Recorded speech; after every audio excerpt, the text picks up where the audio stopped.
Mafia Atiq Ahmad और उसके भाई अशरफ की हत्या में एक चौंकाने वाला खुलासा हुआ है। सूत्रों के मुताबिक पूछताछ के दौरान आरोपी लवलेश तिवारी ने कबूल किया है कि वो अतीक के गैंग में शामिल होना चाहता था, क्योंकि वो अतीक का वर्चस्व और जलवा देखकर काफी प्रभावित था। इसीलिए वो चकिया वाले दफ्तर में अतीक अहमद से मिलने भी गया था। इसी दफ्तर में लवलेश ने अतीक से मुलाकात की थी और वो उस वक्त अतीक अहमद से मिलकर उसका ग्रुप ज्वाइन करना चाहता था। उसी वक्त अतीक के बेटे असद और अली से भी उसकी मुलाकात हुई थी। उस वक्त किन्हीं कारणों से लवलेश अतीक का गैंग ज्वाइन नहीं कर सका। हालांकि अतीक के आसपास मौजूद सुरक्षा घेरा और उससे मिलने आए बड़े बड़े कारोबारियों को देखकर लवलेश काफी प्रभावित हुआ था। उसने देखा कि अतीक अहमद यहाँ पर एक बड़ा सा सोफा डालकर बैठा हुआ है और उसके गुर्गे अगल बगल बंदूक लेकर खड़े हुए हैं। ऐसे में उसने जब अतीक का ये रूप देखा तब उसको लगने लगा कि इतना बड़ा माफिया बनना उसकी जिंदगी का मकसद है। माफिया अतीक अहमद और उसके भाई अशरफ की हत्या अचानक नहीं की गई, बल्कि इसे अंजाम देने के लिए काफी समय से तैयारी चल रही थी। सूत्रों के मुताबिक 27 फरवरी से ही अतीक और अशरफ की रेकी की जा रही थी। जब उमेश पाल अपहरण कांड में प्रयागराज लाए जाने के वक्त भी अतीक और अशरफ की रेकी की गई थी। सूत्रों के मुताबिक आरोपियों ने ऑपरेशन ए नाम से एक व्हाट्सएप ग्रुप बनाया था। ऑपरेशन ए का मतलब ऑपरेशन अतीक और अशरफ था। इस ग्रुप में तीनों आरोपियों के अलावा 2 और लोग भी जुड़े थे। पुलिस के मुताबिक इन 2 लोगों में से एक स्थानीय है जबकि दूसरा बाहरी है। इस ग्रुप को डबल मर्डर से कुछ घंटे पहले ही बंद कर दिया गया था।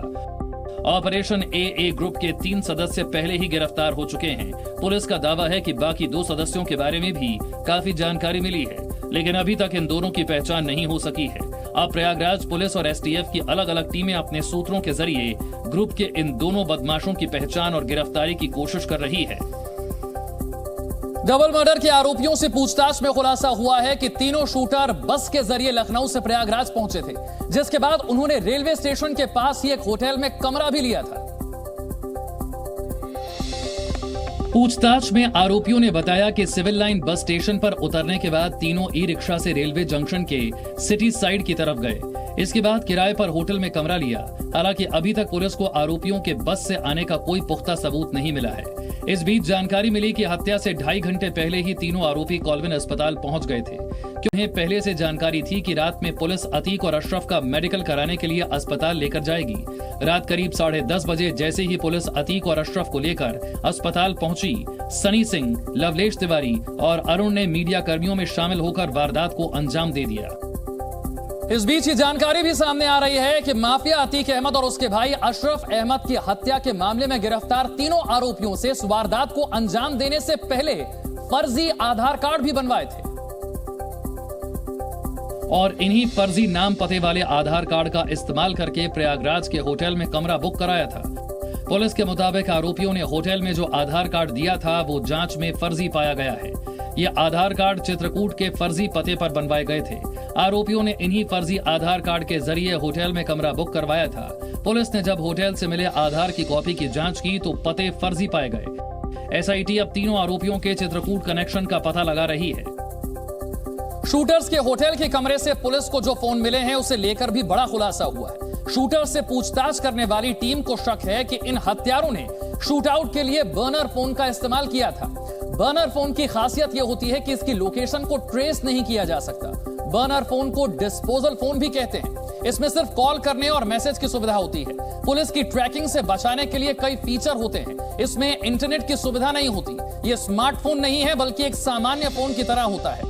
पुलिस IMEI के जरिए मोबाइल नंबर हासिल करने की कोशिश कर रही है ताकि इनके नंबरों की डिटेल्स को निकाला जा सके।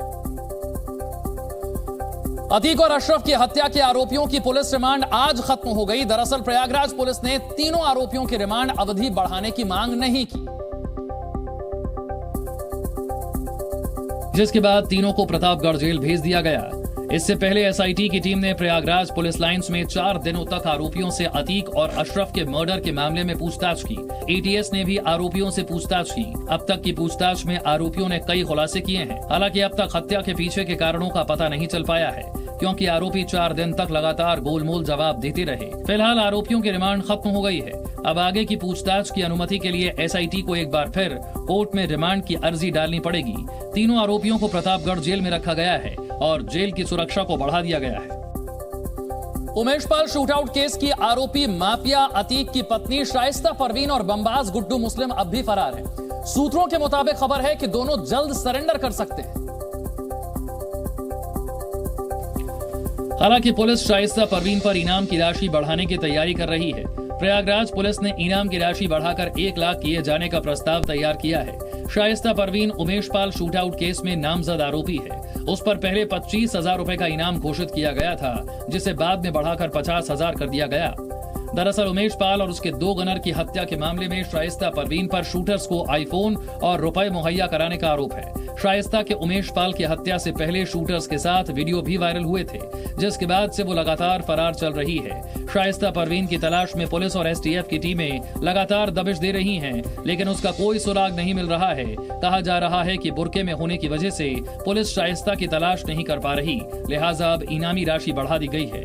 दरअसल असद के एनकाउंटर के बाद कयास लगाए जा रहे थे कि शाइस्ता बेटे के जनाजे में शामिल होने के लिए सरेंडर कर सकती है, लेकिन वो नहीं पहुंची। इसके बाद पति और देवर की हत्या के बाद भी शाइस्ता परवीन उनका चेहरा देखने नहीं आई। अब एक बार फिर शाइस्ता के सरेंडर की खबरें सामने आ रही हैं।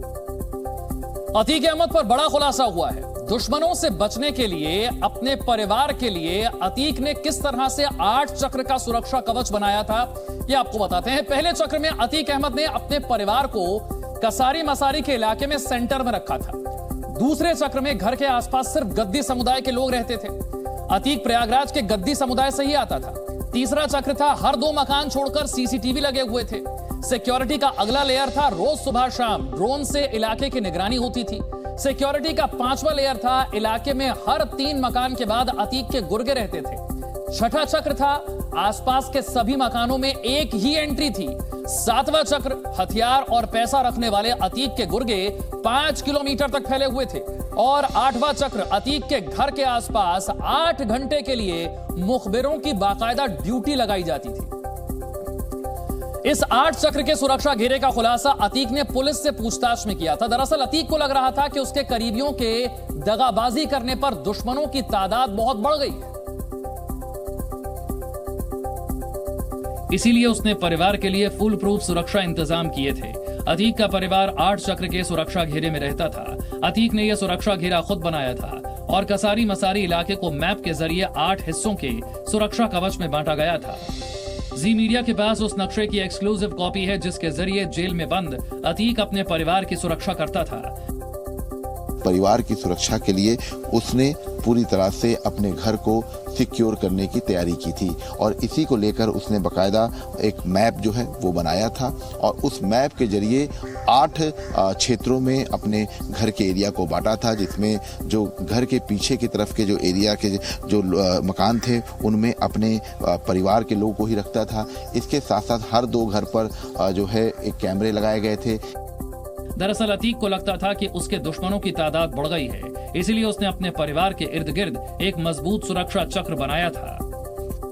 अतीक को पहले संदेशा था कि उसको, उसके परिवार को खतरा हो सकता है उन तमाम लोगों से जिनसे उसका जो है पहले रिश्ते थे, लेकिन उसके बाद वो रिश्ते खराब हो गए और इसीलिए अतीक ने बकायदा 8 जोन में जो सुरक्षा है उसका चक्र बनाया था और ये फिलहाल जो नक्शा है ये पुलिस की टीम ने अतीक की निशानदेही पर बरामद कर लिया है।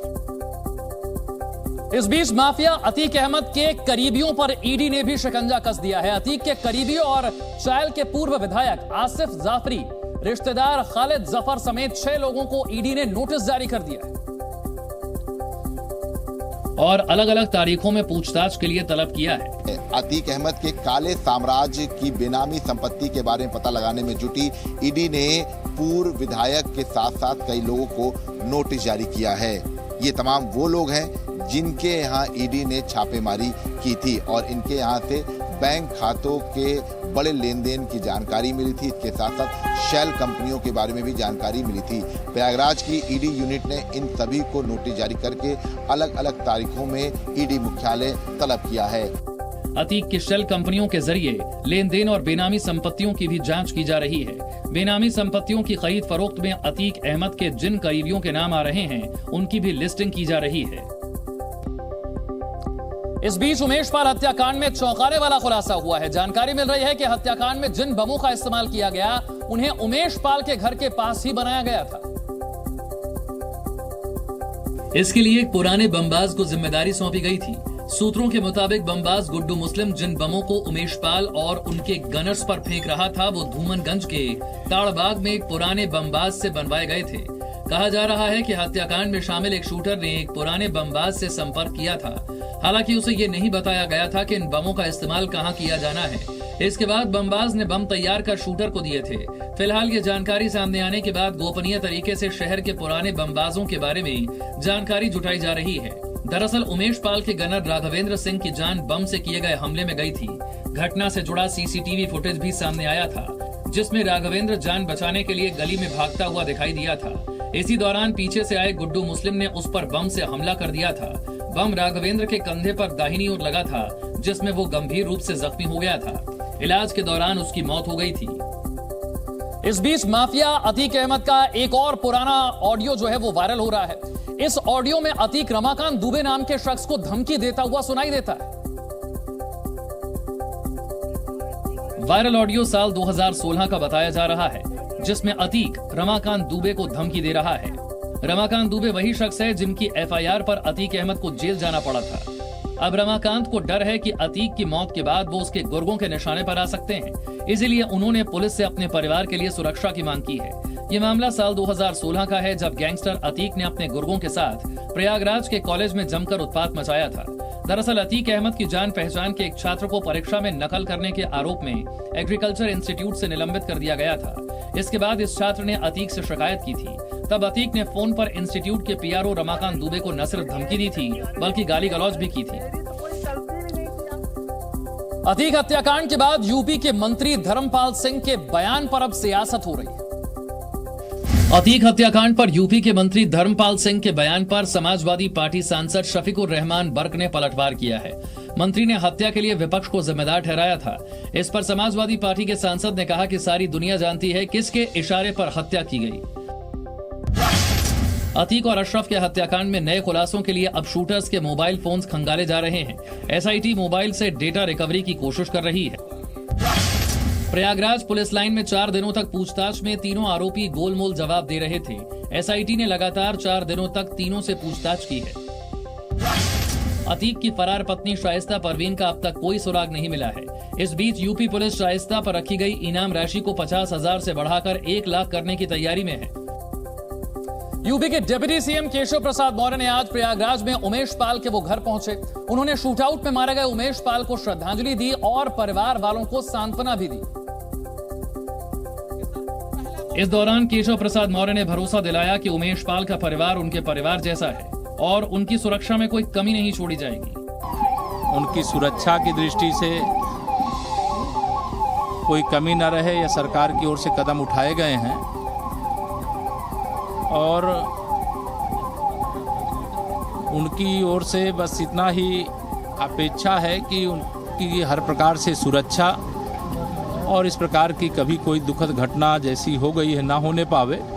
केशव प्रसाद मौर्य के साथ स्थानीय विधायक और यूपी के पूर्व मंत्री सिद्धार्थनाथ सिंह भी उमेश पाल के घर पहुंचे। उन्होंने कहा कि सरकार हमेशा परिवार के साथ खड़ी है। हम लोग परिवार के साथ हैं और हमेशा खड़े रहे हैं और परिवार की कोई भी दिक्कत हम लोग आने नहीं देंगे। ये आश्वासन हमने पहले भी दिया था। मैं मुख्यमंत्री जी की तरफ से पहले आया था और मैं आज भी, हम केशव जी भी आए हैं, हम लोग के डिप्टी सीएम, उन्होंने भी वही दिया। समाजवादी पार्टी के सांसद शफीकुर रहमान बर्क ने अतीक और अशरफ की हत्या को लेकर राज्य के सीएम योगी आदित्यनाथ पर निशाना साधा है। उन्होंने कहा कि पूरा देश जानता है कि हत्याकांड को किसके इशारे पर अंजाम दिया गया। हालांकि समाजवादी पार्टी के सांसद शफीकुर रहमान बर्क ने सीएम योगी का नाम नहीं लिया, लेकिन कहा कि बिना उनकी मंशा के यह हत्याकांड नहीं हो सकता था। उन्होंने कहा कि योगी सरकार को अतीक और अशरफ से दिक्कत थी। बगैर इनके मंशा के थोड़ा ही हुआ है।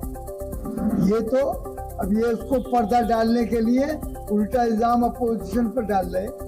समाजवादी पार्टी के सांसद ने कहा कि अतीक और अशरफ पुलिस की सुरक्षा में थे, इसीलिए उनकी हत्या के लिए राज्य सरकार पूरी तरह जिम्मेदार है। सारी दुनिया जानती है सारा हिंदुस्तान जानता है और खुद ये लोग भी जानते हैं और सारा अपोजिशन जानता है कि हत्या कैसे हुई, किसने कराई। इससे पहले बर्क ने अतीक और अशरफ की हत्या को योगी सरकार के जुल्म की इंतहा बताया था।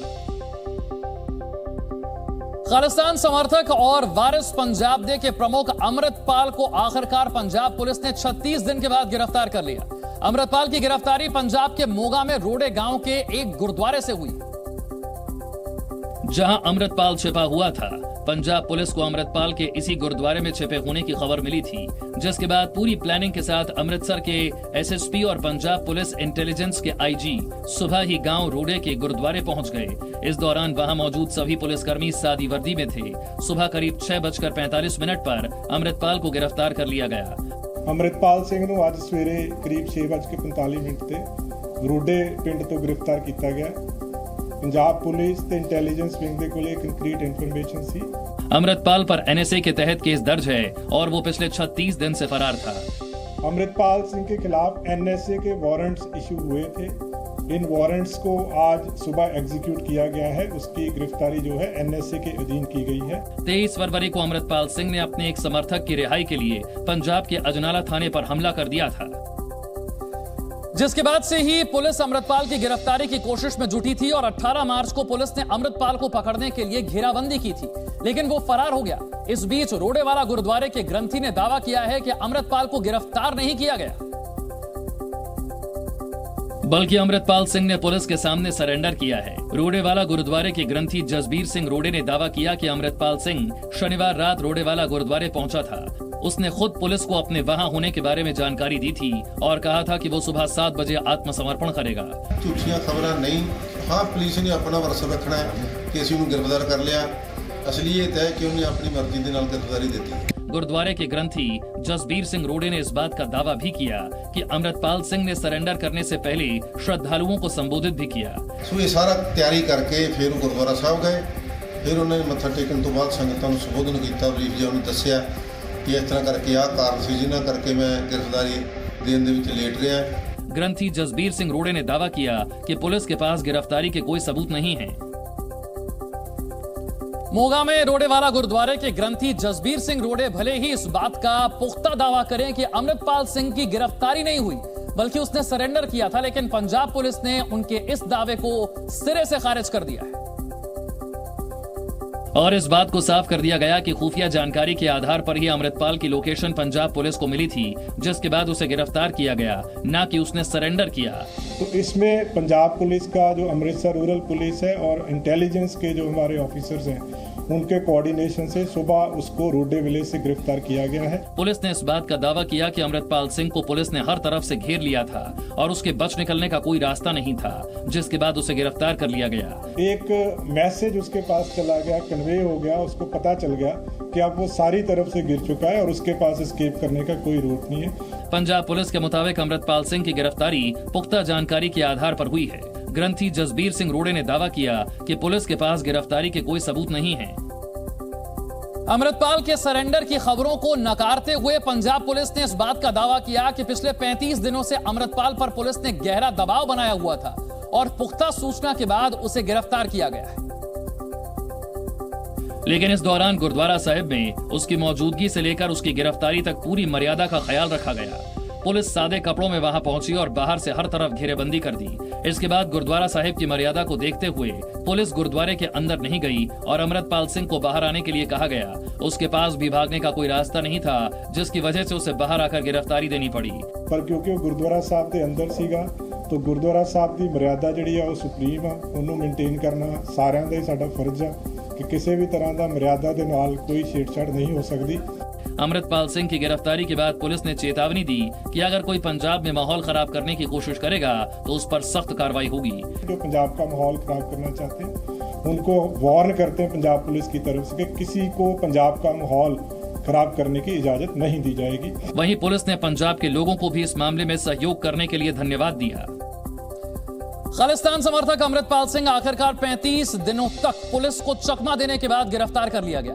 गिरफ्तारी से पहले उसका एक वीडियो भी सामने आया जिसमें वो जरनैल सिंह भिंडरावाले के जैसी वेशभूषा में नजर आता है।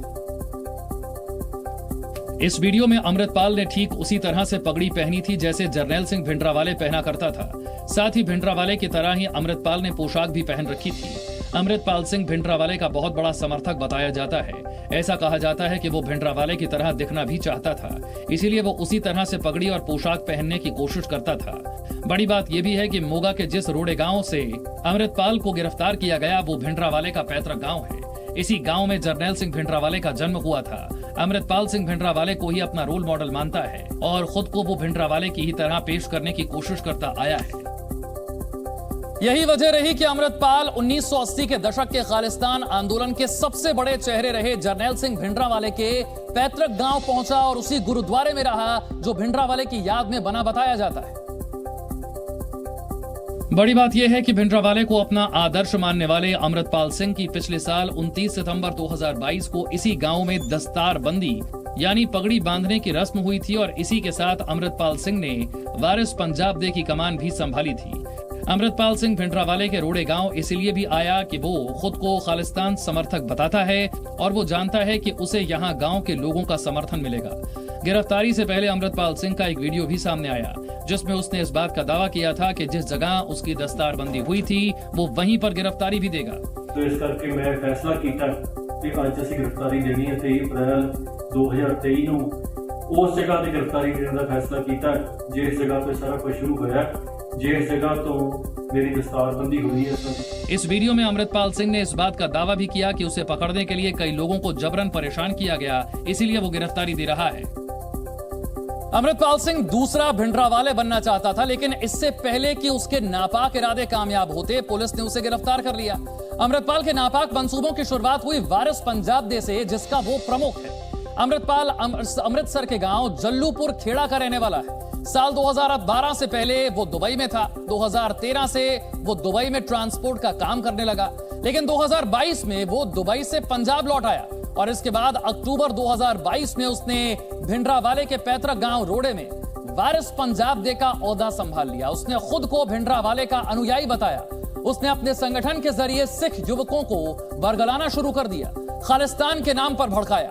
23 फरवरी 2023 को अपने साथी को छुड़ाने के लिए उसने अजनाला थाने पर समर्थकों के साथ हमला कर दिया। 18 मार्च को उसने पुलिस को भी चकमा दिया और फरार हो गया। करीब 36 दिन के बाद अब 23 अप्रैल को वो मोगा से गिरफ्तार हो गया। अमृतपाल को गिरफ्तार करने के बाद पंजाब पुलिस ने उसे वहां रखने की जगह सीधे असम के डिब्रूगढ़ जेल भेज दिया है, जहां अब वो एनएसए के तहत गिरफ्तार किए गए अपने 8 साथियों के साथ है। और इसके पीछे बड़ी वजह बताई जाती है कि पंजाब में माहौल खराब न हो, इसलिए अमृतपाल को पंजाब की जगह असम की डिब्रूगढ़ जेल में रखा गया है।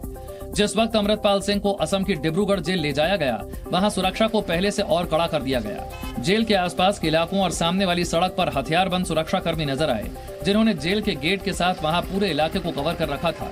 अमृतपाल सिंह को असम की जेल में रखने के पीछे की एक वजह पंजाब के पूर्व डीजीपी ने भी बताई कि जांच को आसानी से पूरा किया जा सके, इसीलिए कानून के मुताबिक ऐसा किया गया।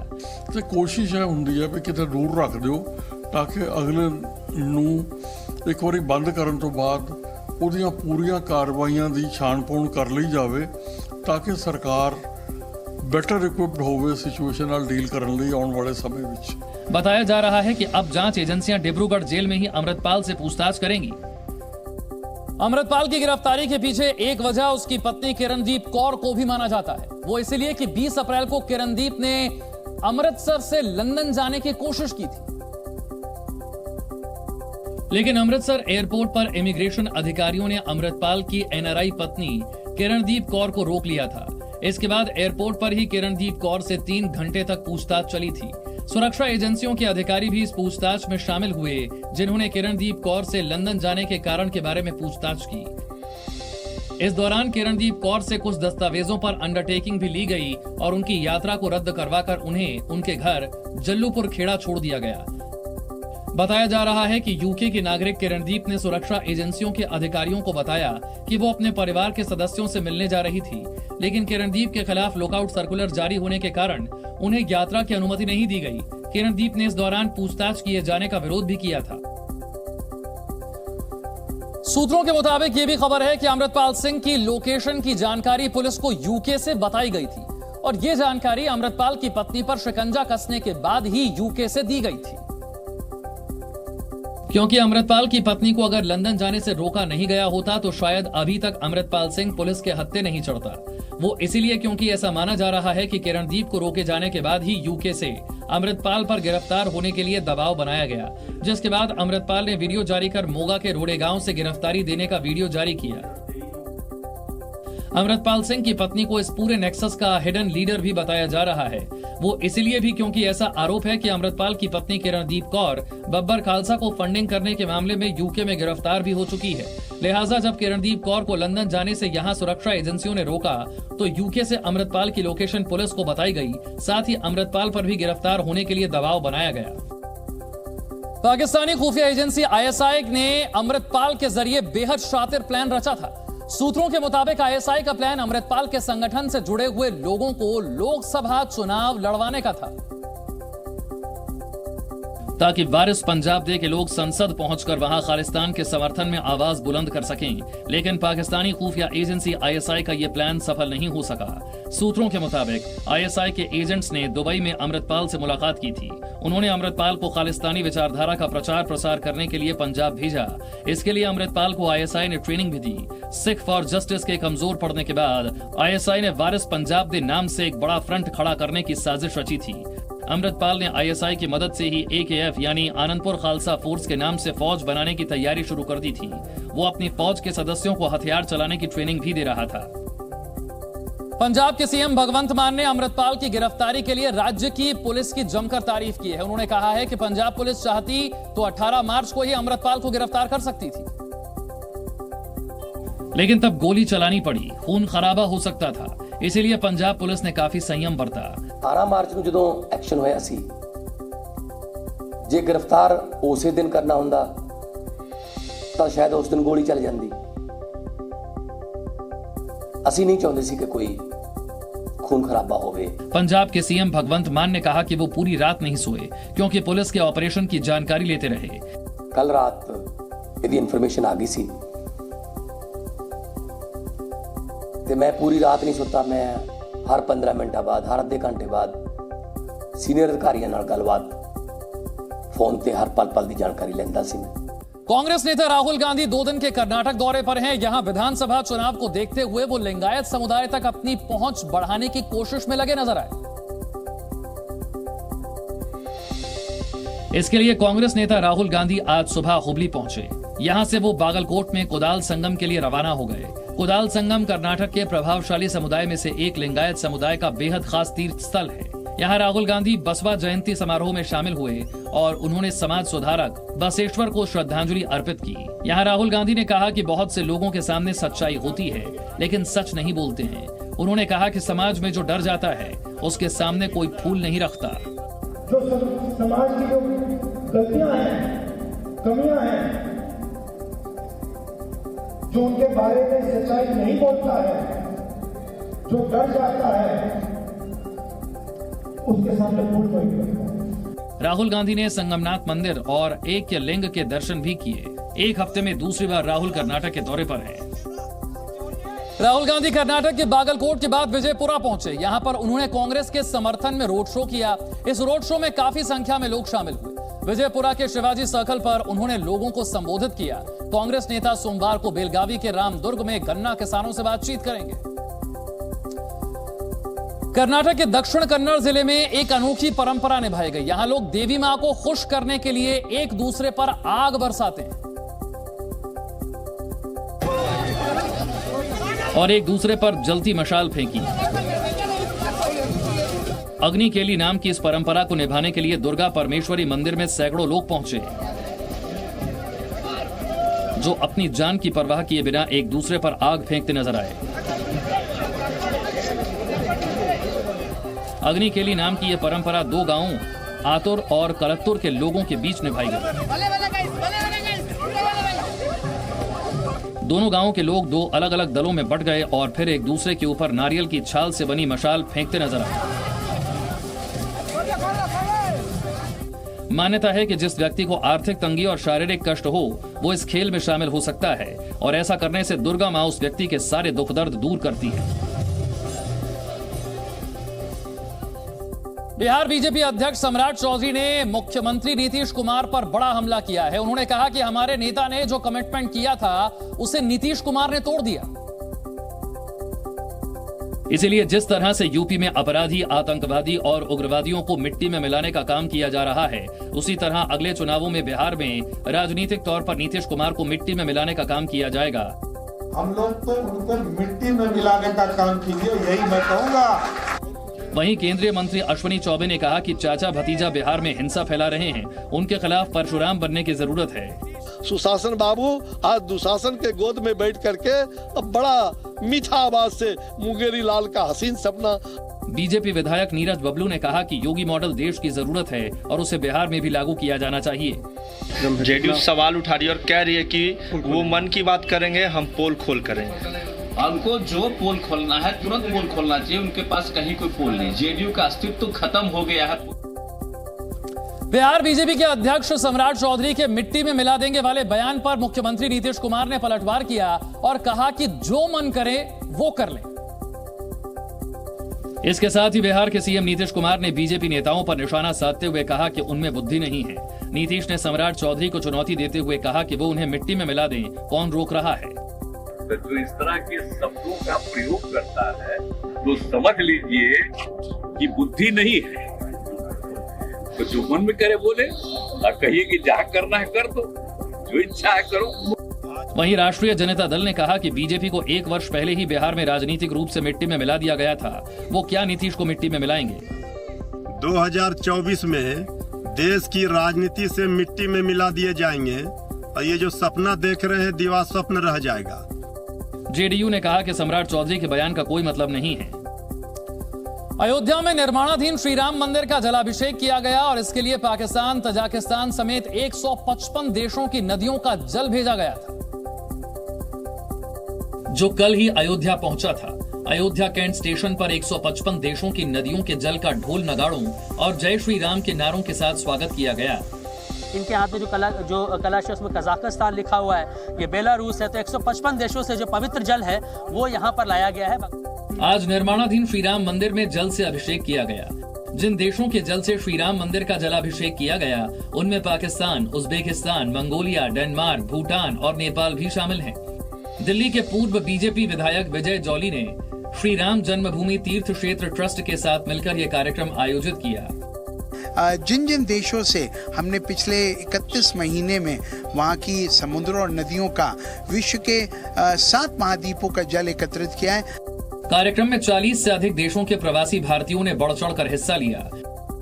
जय श्री राम के नारों के बीच अनेक देशों के राजदूत और राजनयिक भी इस भव्य कार्यक्रम में उपस्थित रहे।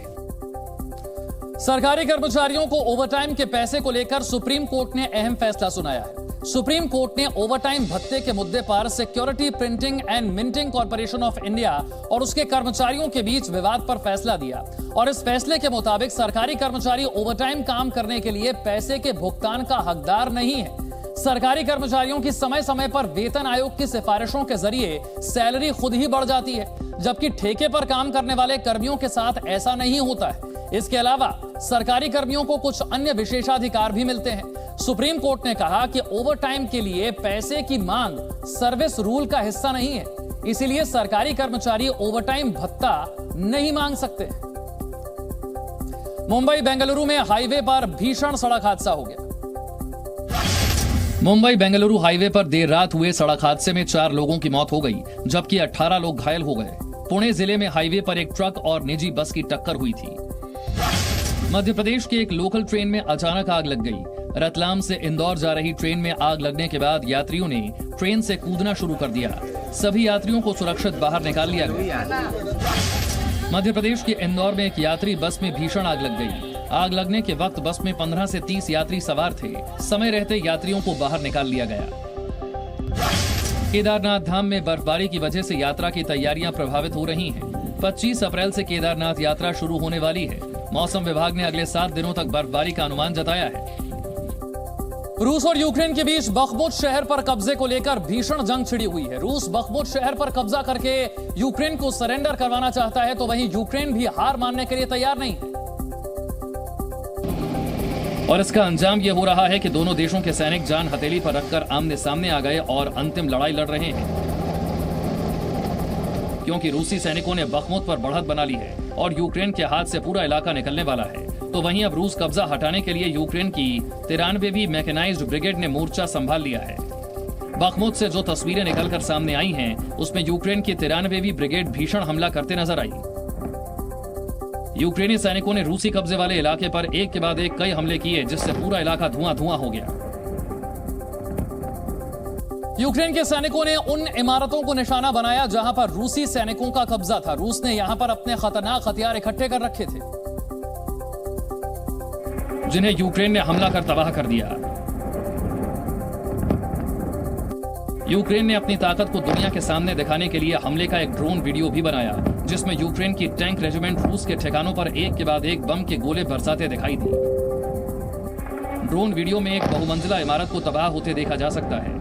इस इमारत को टारगेट कर यूक्रेन की सेना ने ताबड़तोड़ बम बरसाए, जिससे पूरी बिल्डिंग तबाह हो गई। वहीं सड़क पर एक कार भी दौड़ती दिखी, जिसे निशाना बनाकर फायरिंग की गई। दावा किया जा रहा है कि ये कार रूसी सैनिकों की थी, जिसे यूक्रेनी सैनिकों ने कुछ देर बाद तबाह कर दिया। बखमुत पर हमले से पहले का भी एक वीडियो सामने आया है। इस वीडियो में यूक्रेन के सैनिक पूरी तैयारी के साथ दिखे और हथियार से लेकर रूस पर हमला करने के लिए निकल गए। और इस वीडियो में यूक्रेन का एक सैनिक गले पर मोर्टार लेकर युद्ध के लिए जाता दिखा। रूसी कब्जे वाले इलाकों पर पहुंचते ही यूक्रेन के सैनिकों ने ताबड़तोड़ हमले शुरू कर दिए। इस दौरान एक बिल्डिंग भी धू धू कर जलती दिखाई दी। इस बिल्डिंग पर यूक्रेन ने भयंकर हमला किया था, जिसके बाद इसमें आग लग गई। बखमुत के वॉर जोन से एक वीडियो भी सामने आया, जिसमें यूक्रेनी सेना के अधिकारी जवानों को ऑपरेट करते दिखे और वॉर जोन से ही सैनिकों को गाइड किया जा रहा था। Противник, який нас штурмує, він тут нормально підготовлений. Можливо, навіть там не так, як розказують, що штурмують там зеки, які тут стоять, і все решта. Підрозділ, який знає, що він робить. इस भीषण हमले के बाद चारों तरफ तबाही के निशान दिखे। सड़क पर हमले से क्षतिग्रस्त हुई बिल्डिंग का मलबा पड़ा दिखा और लोगों से खचाखच भरे रहने वाले इलाके में लोग नहीं, टैंक दौड़ते दिखे। यूक्रेन में लड़ाई लड़ रहा रूस भले ही अभी तक यूक्रेन को झुका नहीं पाया है, लेकिन सच तो यह है कि रूस के हमले में यूक्रेन पूरी तरह से बर्बाद हो चुका है। लोगों के पास खाने के लिए पैसे तक नहीं बचे, जिसकी गवाही देती ये तस्वीरें सामने आई। बखमुत में वॉर जोन से जब लोगों को निकालने के लिए सेना पहुंची, तो लोगों ने मौत को स्वीकार किया, जबकि घर छोड़कर जाने से इनकार कर दिया। लोगों ने सेना को बताया कि अब उनके पास इतने पैसे नहीं बचे हैं कि वो कहीं किराए पर जाकर रह सकें। Друзья, приезжай, приезжай, а что приезжай? 5000 я возьму платить за квартиру. Это сейчас самая низкая цена, 5000. Откуда я их возьму? एक साल से जारी भीषण युद्ध में लोगों ने अपना सब कुछ खो दिया। अब उनके पास जो कुछ बचा है, उसी में गुजारा कर रहे हैं। यूक्रेन को तबाह करने में जुटे रूस के 3 दिन पहले अपने ही पैरों पर कुल्हाड़ी मार ली। दरअसल रूस का एक विमान यूक्रेन पर हमला करने के लिए उड़ा, लेकिन उसने अपने ही शहर पर बमबारी कर दी। वहीं अब हमले के 3 दिन बाद उसी जगह पर 500 किलोग्राम का नया बम मिला है। और जैसे ही बम होने की खबर मिली, आसपास के 17 घरों को खाली करा लिया गया। कुछ ही देर बाद रूसी सेना के अधिकारी मौके पर पहुंचे और बम को सुरक्षित स्थान पर ले जाकर डिफ्यूज कर दिया। बम भयंकर धमाके के साथ फटा और चारों तरफ धूल और धुएं का गुबार उठता दिखाई दिया। बम रूस के बेलगोरेद शहर में गुरुवार रात से पड़ा था। गुरुवार रात को रूसी सेना के Su-34 फाइटर जेट ने इसी जगह पर गलती से हमला कर दिया, जिसमें कई लोग घायल हो गए थे। बच्चों को होमवर्क पूरा करने में पेरेंट्स की मदद फायदेमंद नहीं होती। ब्रिटेन की मैनचेस्टर यूनिवर्सिटी ने 7 से 11 साल के 8000 बच्चों पर स्टडी के बाद यह नतीजा निकाला है और इसके मुताबिक पेरेंट्स अगर बच्चों के होमवर्क में मदद करते हैं तो इससे उनकी परफॉर्मेंस नहीं सुधरती। संगीत सीखने या स्पोर्ट्स ट्रेनिंग से भी पढ़ाई में प्रदर्शन सुधारने में मदद नहीं मिलती है। स्टडी के मुताबिक म्यूजिक और स्पोर्ट्स के लिए पेरेंट्स फीस पर फीस भरे जा रहे हैं। स्टडी के मुताबिक नॉन ग्रेजुएट पेरेंट्स की तुलना में ग्रेजुएट पेरेंट्स के बच्चों के बेहतर करने की संभावना ज्यादा होती है। स्टडी यह भी कहती है कि रोज बच्चों के साथ 20 मिनट किताबें लेकर बैठने से उनकी लर्निंग बेहतर होती है। बच्चों के साथ खाना, सोना और स्कूल के लिए तैयार करना भी उन पर अच्छा असर डालता है। स्टडी के मुताबिक रिवीजन के लिए बच्चों से सवाल जवाब करना ज्यादा असरदार होता है। स्टडी यह भी बताती है कि पढ़ाई के दबाव की वजह से बच्चों का आर्ट्स और स्पोर्ट्स में रुझान कम हो रहा है। दिल्ली के जंतर मंतर पर पहलवानों ने एक बार फिर से प्रदर्शन शुरू कर दिया है। कुश्ती फेडरेशन के पूर्व अध्यक्ष बृजभूषण शरण सिंह के खिलाफ दिल्ली में पहलवानों ने एक बार फिर से प्रदर्शन शुरू कर दिया है। पहलवानों का कहना है कि उन्हें अब तक न्याय नहीं मिला है। यौन शोषण की जांच के लिए बनी कमेटी पर भी सवाल उठाए हैं। श्रीनगर में होने वाले G20 की मीटिंग पर पाकिस्तान साजिश रच रहा है। कश्मीर पर भारत के खिलाफ अंतर्राष्ट्रीय माहौल बनाने के लिए पाकिस्तान ने कई देशों को लेटर भेजकर बैठक में न शामिल होने के लिए कहा है। लखनऊ में कुछ शरारती तत्वों ने बाबा साहब अंबेडकर की मूर्ति को नुकसान पहुंचाया। पुलिस अब मूर्ति तोड़ने वालों की तलाश कर रही है। MP के उज्जैन में रेसिंग कर रही 2 कारों का एक्सीडेंट हो गया। तेज रफ्तार कारों ने शहर की सड़कों पर जमकर उत्पात मचाया। हादसे के बाद भी कार चलाने वाले दोनों युवक सुरक्षित हैं। 75वें स्वतंत्रता दिवस से पहले नेतन्याहू सरकार के खिलाफ एक बार फिर से इजरायल की जनता सड़कों पर उतर आई है। तेल अवीव में हजारों प्रदर्शनकारी पहुंचे और हाईवे को जाम कर दिया।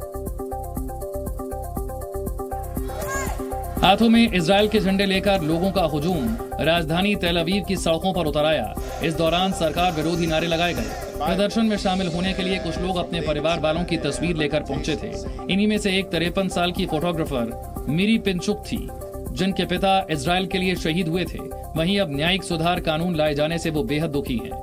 And I was growing up without a father because he gave his life for this country, because he was raised up also with the belief that it's going to be a democracy, an independent country after Israel, and the Jewish people have suffered so much. And when I see what is going on this time, it's terrible. Israel के प्रधानमंत्री Benjamin Netanyahu भ्रष्टाचार के एक आरोप का सामना कर रहे हैं और खुद को कानून से बचाने के लिए वो न्यायिक सुधार कानून लेकर आए हैं। इस कानून का मतलब है कि सुप्रीम कोर्ट के फैसले को सरकार संसद में बदल सकती है, लेकिन लोगों को सरकार का ये फैसला कतई मंजूर नहीं है। लोगों का दावा है कि न्यायिक सुधार कानून लाए जाने से न्याय प्रणाली कमजोर होगी और देश में तानाशाही। चीन से बढ़ते तनाव के बीच ताइवान ने मानव रहित पनडुब्बी बनाई है। चीन के साथ बढ़ते तनाव के बीच ताइवान ने मानव रहित पनडुब्बी को विकसित किया है। इससे पहले ताइवान सीमा के पास चीन ने भी बड़ा युद्धाभ्यास किया था। सूडान में हर दिन गुजरने के साथ सेना और पैरामिलिट्री फोर्सेस के बीच संघर्ष बढ़ता जा रहा है। हिंसा में अब तक 400 से ज्यादा लोगों की मौत हो चुकी है। अमेरिका के ऊटा में तूफान की वजह से 2 अस्थायी घर गिर गए। इलाके में भूस्खलन के खतरों के बीच इन घरों में रहने वाले लोगों को पहले ही सुरक्षित जगहों पर भेज दिया गया था।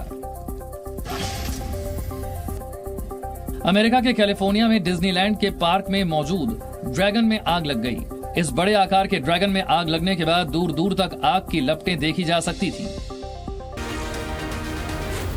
Z News।